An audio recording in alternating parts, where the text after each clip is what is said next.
What does an actor do? Everyone knows what actors do. They use their voices and bodies to tell stories. One of the world's oldest professions, acting is in many ways a unique vocation, the core of which stays the same whether an actor is performing on stage with a theatre company, lending their voice to a video game or animation, or filming an advertisement. Actors embody, entertain and, well, act. They get up on stage before the camera or behind the microphone and create a performance that engages, entertains, incites and affects their audience. That being said, today's actor does much more than just perform. Reading and interpreting scripts, memorising complex lines and movements, rehearsing for hours on end, perfecting warm-up and cool-down routines, and auditioning again and again are all part of an actor's work. Additionally, extra work is often required any time an actor takes on a particularly difficult role. This could mean anything from developing a specific accent or movement style to undertaking intense physical, vocal, emotional or holistic training. As any actor knows, the preparatory work and the performance are not separate. They are two parts of the same process. Actors come from a great variety of backgrounds, work in a number of distinct industries and develop their crafts in different ways, which is to say that there's far more than a single career path for an actor. Many are self-taught, while others have certificates, BAs, BFAs or master's degrees, the latter of which enables them to work as drama teachers at a university level. Most begin work professionally in their early 20s, at which point they're unlikely to support themselves solely by acting. Beginning actors might supplement their acting income by working administrative or technical positions within their industry or by teaching children. Acting work tends to follow a fairly steady cycle. Go out for auditions, land a part, prepare, perform and repeat. And each successful gig contributes to a young actor's resume, reputation and professional network, enabling the actor to audition for better parts, work with higher profile directors and negotiate higher pay. At a certain point in the career, most actors partner with an agent in order to get access to high profile gigs. Actors might go on to become directors, producers, playwrights or drama therapists. Many also work as voice actors. The word acting tends to conjure specific images in the mind of an outsider, usually a star performer on stage or screen. In truth, there is an exceptional range of experiences and opportunities available to professional actors. Actors work on films, television shows, advertisement, plays, musicals, radio pieces, puppet shows and video games. They might perform in comedy and improv shows or participate in interdisciplinary artistic collaborations. In addition to entertainment work, they might also appear on informational or instructional videos, skits and demonstrations. Although the film and stage industries are centered around New York, Chicago and Los Angeles, actors work in cities throughout the country. When it comes to finding work as an actor, auditioning is the name of the game. Although it can be frustrating to continually prove one's ability to producers and casting directors, it's a fundamental aspect of the career for all but the top performers. Of course, networking can make the audition process easier, and actors who develop the skills and connections to produce their own projects may be able to avoid auditioning entirely. Professional skills are memorization, auditioning, research, performance, collaboration, time management, dance, singing, specific acting pedagogies or techniques. For example, Stanislavski, Meisner, American Method, Alexander. Although acting is often described as a fiercely competitive profession, It is also a deeply collaborative one. Actors should strive to be professional, respectful, and flexible throughout the rehearsal process. This includes being prompt and prepared for rehearsal. A reputation for inflexibility or unprofessional behaviour can seriously affect an actor's career. Additionally, the best actors are committed to their job off stage as they are on stage. They practice and research their role with dedication and do whatever they can to support fellow actors in their processes. Additionally, this is a field in which professional networking is exceptionally beneficial. An outgoing or friendly personality and willingness to put oneself out there at parties and other events can be very helpful. Generally speaking, actors' work lives follow a cycle: audition, get a part, prepare, perform, and repeat. As they work on productions, all but most of the successful actors tend to hold down one or more other jobs. In almost every major acting industry, the job means working long hours and late nights. Stage actors are generally called in the evening to avoid conflicts with day jobs, while film actors may be called for 12 hours or more. Working in the film industry often necessitates travel, whereas stage actors generally only travel if relocating to another city in order to participate in a specific production or touring.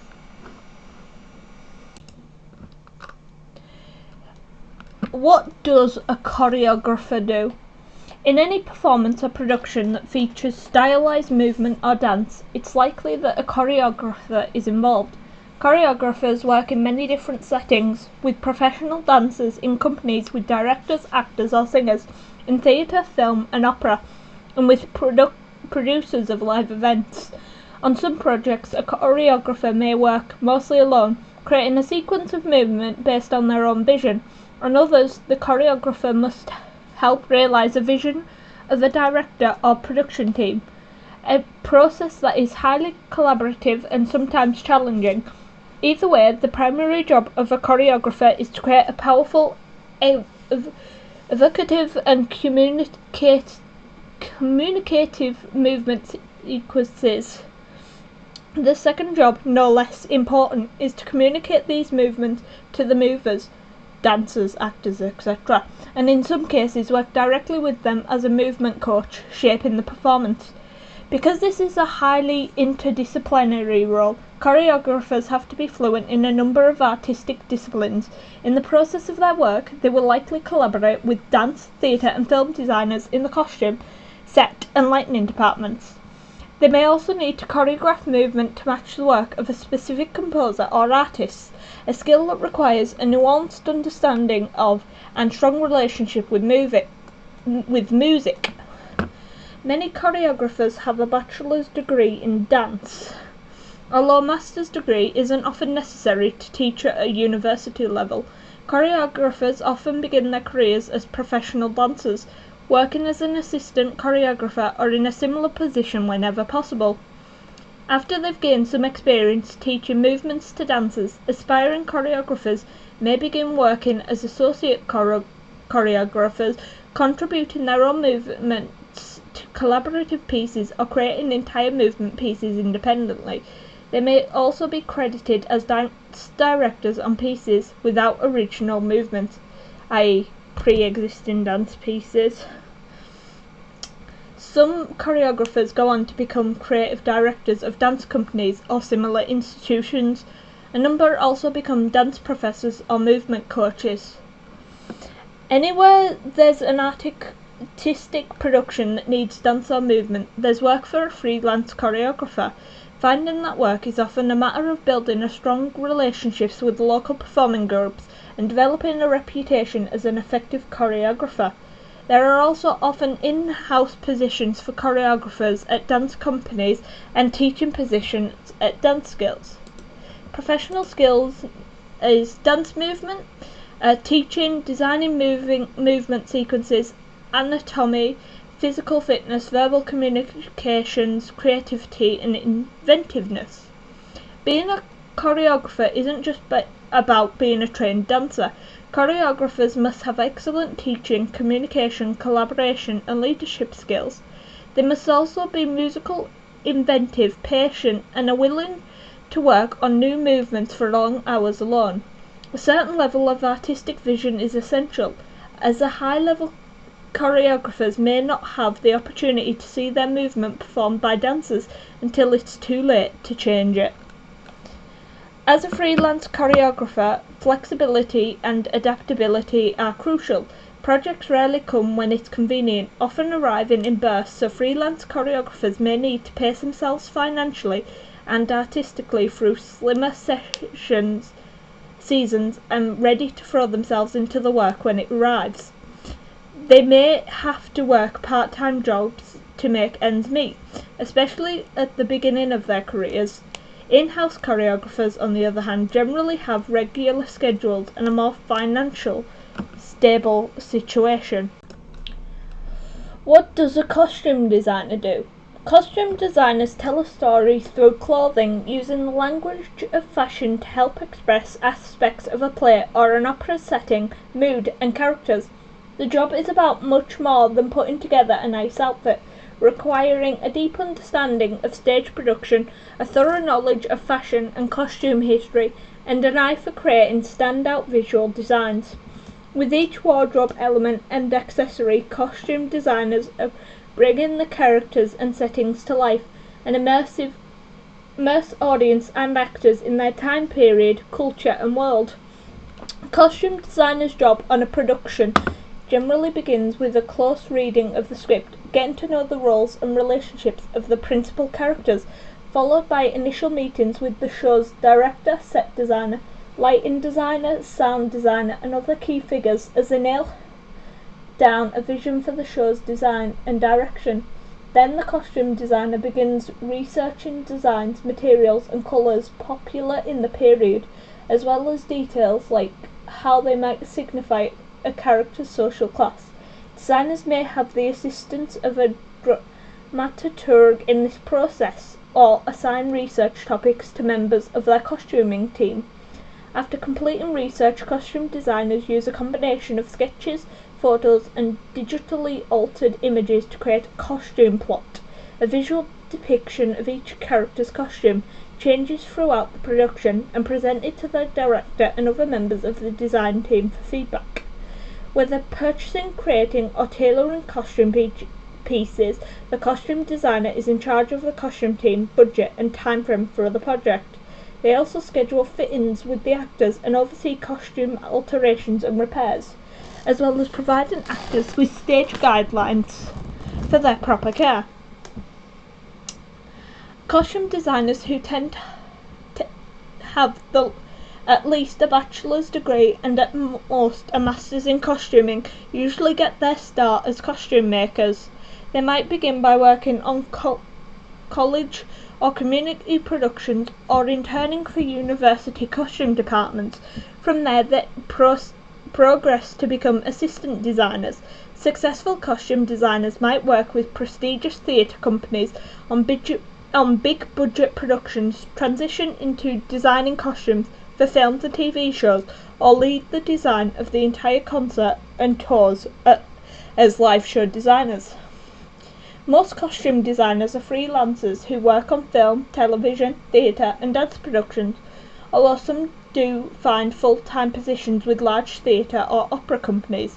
Costume designers might also work on music videos, concerts, tours, advertisements and fashion shows. Due to the freelance nature of the job, networking and self-promotion are essential. Professional skills: visual design, machine and hand sewing, tailoring garments, specialised design, cobbling, haberdashery, etc., broad knowledge of the fashion and costuming history, deep knowledge of fabrics and other materials, making design sketches and costume plots, budgeting, leadership, text analysis and time management. Costume designers are creative, resourceful, observant and analytical. They have a deep knowledge of and curiosity about fashion and costuming history, and are experts in using clothing and accessories to enhance character and story. Additionally, they must have the attention to detail, leadership and time management skills to get projects done on time As for most of the theatre business, networking and self-promotion are vital skills for finding work. Costume designers typically begin researching and creating designs for a production months before its stage, although production cycles can vary greatly. As with many jobs in performing arts, work days tend to grow longer and less predictable the closer it gets to showtime. At times, costume designers may work only a couple of hours per day. At other times, they could work 10-hour days or even all-nighters in the costume shop. What does a dancer do? Said to be the athlete of God, dancers are performers who use their bodies, along with choreographed sequence of movement, as instruments of expression. Dance training typically begins in childhood or adolescence and concentrates on improving dancers' flexibility, coordination, athleticism, rhythm, and musicality. Dancers are often initially instructed in a particular style or genre of dance, like ballet, modern, jazz, tap, or hip-hop. Later on, as professionals, they might choose one or two of these styles to specialise in, a decision that can have a great impact on their career. Although there are many things that bind all dancers together, regardless of genre, dancers can have very particular training routines, repertoires, and career paths based on their specialisation. Ballet, for example, is a lifelong study and career in of itself. Some dancers work as concert dancers and perform on stage as the main attraction. Others find a place in the theatre world, performing rigorous dance parts in a musical, theatre or opera productions. Many West Coast dancers are employed by the film and television industries, where they appear in movies, TV shows and music videos. Still, others perform in the live music and event industries, supporting popular musicians in tours or participating in stage variety events. At some point in their careers, most dancers also work in some capacity as choreographers or teachers. Dancers begin their training at a very young age. Many study dance for their undergraduate degree, and some, especially those interested in teaching, pursue an MFA as well. After becoming professionals, many dancers find in-house positions with concert dance companies and schools. A smaller number become freelancers, working in film, television, live music, and theatrical productions. Dancers who work in-house typically aim to advance within their organisation, becoming senior dancers, leaders, choreographers, or even artistic directors. Freelance dancers seek out to form professional relationships with organisations and groups that lead to steady work and advancement opportunities. Most dancers find work as performers, teachers, or a mix of both. Most teaching positions are with dance schools, colleges, or after-school programs.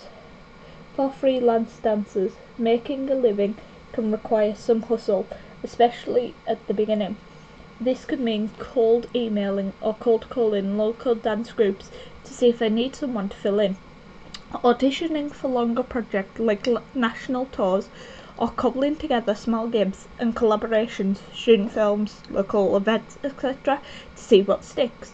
Dancers can also apply for artistic grants to fund new projects. The field of dance is competitive, but getting noticed by a single choreographer, dance director, casting director or sponsor could bring a wealth of new opportunities. Professional skills are dance, musical/rhythmic training, theatre, physical fitness, choreography and autonomy. Regardless of how they're employed, dancers today need far more than just physical ability. They need a good memory for choreography, an ability to collaborate and communicate with choreographers, and an entrepreneurial spirit to seek out and make the most of opportunities. Versatility is a huge strength in this profession, and the best dancers continue developing throughout their career, diversifying their skill set by picking up new styles and techniques. To dancers, their bodies are their livelihood. To ensure peak performance and lower the chance of injury, dancers should maintain a high level of physical fitness, engage in daily dance training, practice healthy eating, maintaining a regular sleep schedule, and monitor their mental and emotional health. Some dancers have daily performance schedules, while others perform more intermittently. Auditions may require travel, and touring with a dance company or musical act can mean weeks or months away from home. What does a boom operator do? Since the invention of the first boom mic in 1929, little more than a microphone on a fishing rod, it has been the essential go-to piece of equipment of capturing audio on location for feature films, television shows and advertisements. If you believe what some people say, the job of a boom operator couldn't be simpler. Hold the boom microphone up above the actors and don't let it fall into the shot, no matter what happens. The truth, however, is a little more complex. While some of the first boom operators really were just hired muscle, today's boom operator is a dedicated member of the production sound crew who acts as the right hand of the production sound mixer. Being a boom operator is also the most common entry point for those aspiring to record audio for TV and movies. Holding a boom mic is straightforward enough, but operating it well enough is an art that requires excellent technique. In order to follow the action of the scene and acquire the cleanest possible audio, boom operators must memorize the actors' blocking and respond to sensitivity to small movements and improvisations. In addition to handling boom mics, boom operators also assist the production sound mixer, their direct superior, with selecting and placing remote mics on the actors' bodies. Boom operators are also responsible for keeping all audio equipment in good working order and may have to perform repairs under pressure. Boom operator is one of two entry-level positions in the production audio crew, the other being utility sound technician. Most boom operators are university-trained audio engineers who specialize in live recording as opposed to studio recording. They work closely with production sound mixers and may receive a certain degree of on-the-job mentorship from them. Some are happy to work in this position for their entire lives and progress by finding work on higher budget projects. Others wait for their golden opportunity to take over the mixing board, perhaps when a production sound mixer is ill or unavailable. There are numerous examples of boom operators becoming production sound mixers, but to do so might require patience, dedication and a lucky break. Boom operators might also go on to become field recordists, capturing specific sounds and ambience for use in other projects and libraries, or sound recordists, the equivalent position to production sound mixers in the radio and podcast industries. It's tough to find one's first big-time gig as a boom operator. For one thing, production sound mixers usually hire their own teams from among people they've worked with in the past. For another, one needs a great deal of demonstrated experience and skill in the form of credits on smaller projects to even be considered for a Hollywood gig. For aspiring production audio professionals, the solution is volunteering on non-union shoots, keeping an eye out for production sound internships, and working as much as possible on student and independent films. One should also consider gigs as a utility sound technician, a similar role with a networking potential. Professional skills are audio engineering, live recording, mic choice and placement, physical fitness, focus, memorization, listening.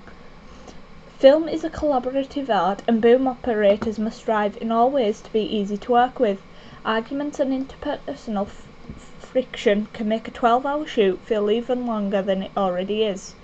While being friendly and respectful with other members of the production crew, especially the film crew, makes everybody's job easier and the boom operator more likely to be rehired. Boom operators are usually hired by production sound mixers, which means that good professional relationships with successful production sound mixers are vital. All of that aside, boom operators need a great memory, a high level of focus and a huge reservoir of physical stamina.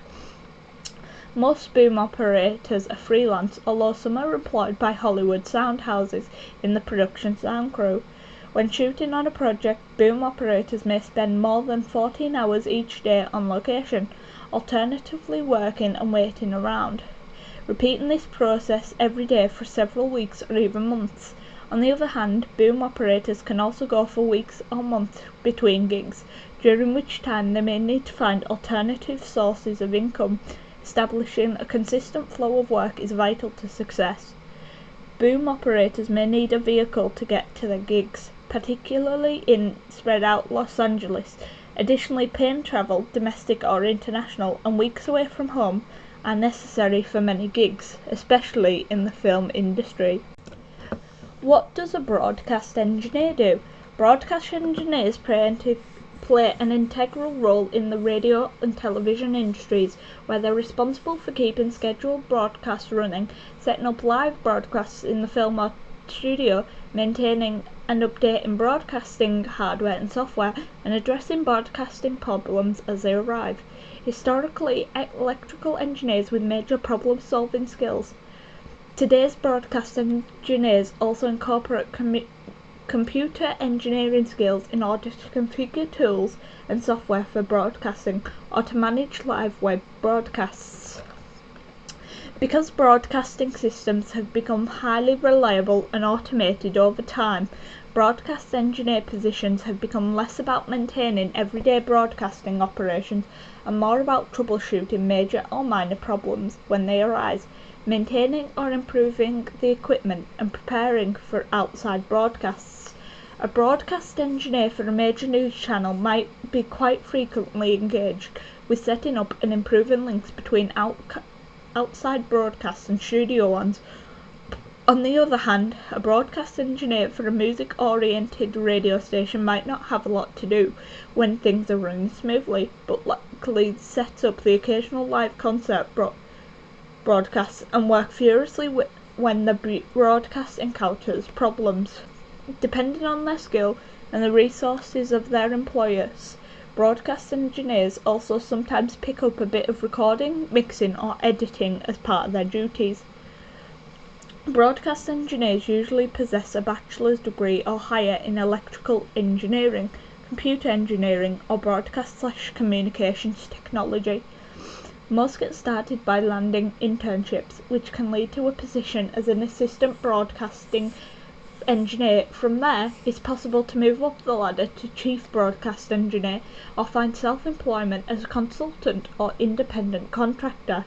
Broadcast engineers can also use their education in electrical engineering to work as a studio maintenance engineer, or can switch paths entirely to become recording engineers, mixing engineers, or radio DJs. Broadcast engineers can work for television networks, cable facilities, commercial and non-commercial radio stations, production companies, and corporate audio-visual departments. Most of the above companies are likely to have at least one full-time broadcast engineer on staff, but there are also opportunities for freelance work, particularly for those broadcast engineers who specialize in performing routine maintenance and improvement on broadcast systems that are almost entirely automated. Professional skills are electrical engineering, digital signal processing, computer engineering, broadcast systems, physics, problem-solving skills, good under pressure. Broadcast engineers must be cool-headed under pressure, have excellent diagnostic and problem-solving skills, and be able to manage their time efficiently. Ideally, they also have to have an appreciation for the medium they're working in, be that at radio or television. Broadcast engineers work flexible work hours based around the programming schedule of their television or radio station. As most stations air around the clock, shifts can cover days, nights, weekends and holidays, and sudden equipment problems can mean coming into the station even during one's time off. There may be travel involved, especially for those who frequently work on location. Freelancers have more control over their schedule than those with permanent positions.